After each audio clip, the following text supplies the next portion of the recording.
great and ancient dragon has slowly sank from the skies, the various islands slowly sinking into the sea, settling back onto the ground. By now, the great beast tiredly swims across the surface.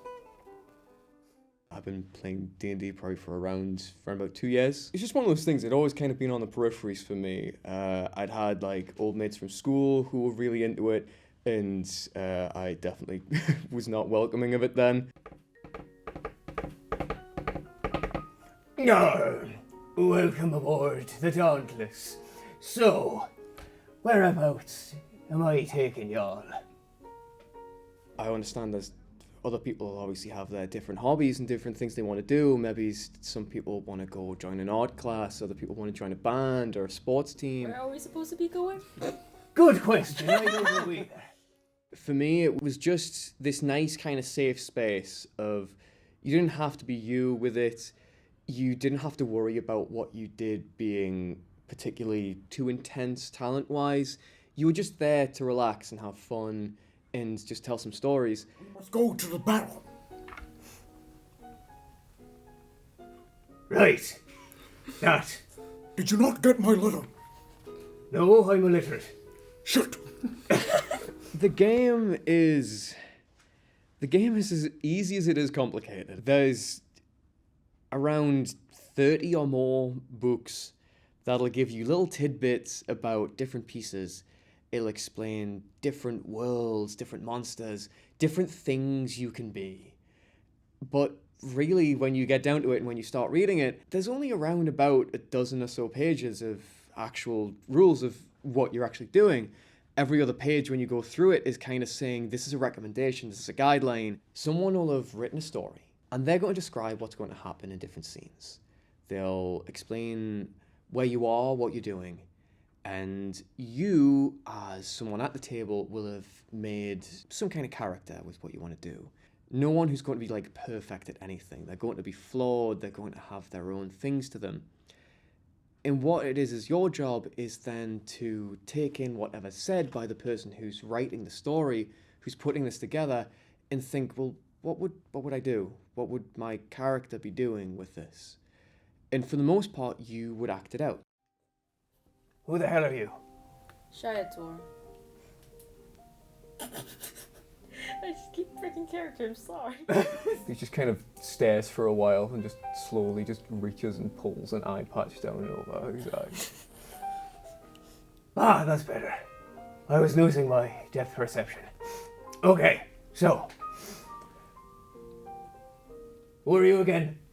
Shiator? Fantastic. Monkeys, what were we doing again? We must go battle for my god and save people. Right. And who are you again? Can I roll an intimidation check? Intimidation check. You'll have a set of dice. Some people will have seen them.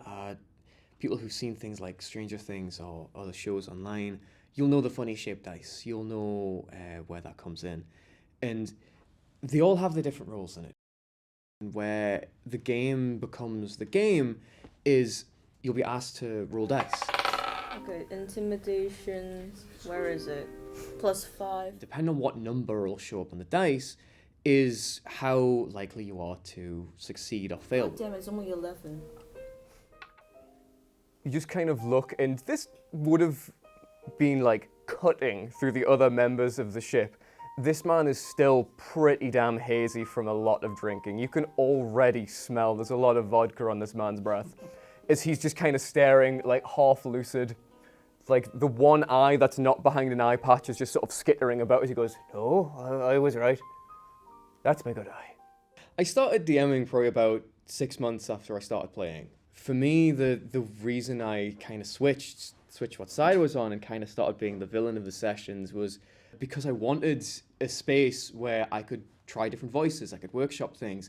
I would have to be in that position where you've got to think faster than everyone else around you. You've got to be the one to kind of get the story back on track to write all this. And I really enjoyed it. It is a harder experience for the one behind the screen. Everyone else who's out, you've got your character, you're a team, you're working together. But the person behind it, you're everyone else. You're the world. You're You're every person they'll talk to in a shop, every stable boy in a barn, everyone they'll meet on the road, every villain. You are your own team. You are everything. I still prefer being on the other side. I like the feeling of being just the one character, just the player. You're in your role, you're in your spot, and you can just go there and enjoy these fantastic stories. But getting to tell your stories, getting to make these characters, and seeing these people get excited, get inspired from the other side is still a fantastic feeling. I think the self-expression involved can be really healthy. I think it can be really, really good. I'm no stranger to it. I've played several characters where I'll use it as different ways to maybe express what I'm feeling at the time. I'm not normally one where I can talk directly with people about a problem. It's not something I'm really great with.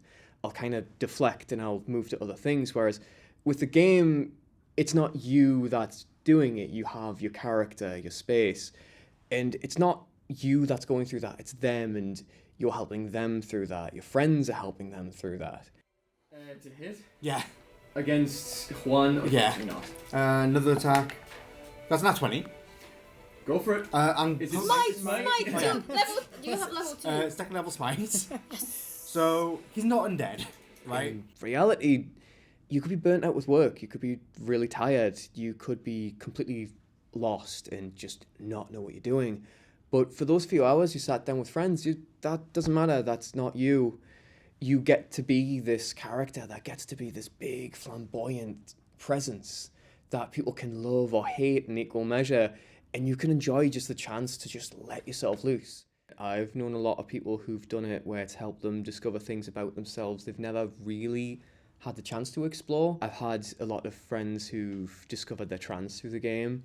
For them, it gave them a safe space to be in a position where they could see what it would be like to express a more feminine or a more masculine side of themselves, or somewhere in between where they could alternate with this. I've seen people who've used it to get through difficult times, and it's a nice feeling. It's good. You enjoy the safe space of getting to express yourself, but you really enjoy getting to kind of bring everyone up and out of their shells in their own way for the stuff they want to do. And that's probably a big part of the game that I really love. I love getting to see, well, what is it that people are really enjoying with this, and letting that kind of grow and build and see how it extends into other things. I've seen people doing artwork they've enjoyed so much, they've knuckled down, put twice the hours in, and now they are paid commissions for work like that. I've seen actors getting big and finding new outlets. I think it's something where, even as a starting space, to let people kind of nurture those little creative vibes that they wouldn't in other spaces, I think it's a really nice space where they can build on that and they can find what they love, what makes them feel creative, and build up from there. With its magical kingdom floating around it, we're told. To who knows where. Perhaps one day our adventurers will meet with it again. Perhaps they will be reunited with their displaced partner, Hyra. Who's to say? Introducing God damn it! It's going so well. Going so well. That is the end of the section, I will also say. I realised you absolutely knew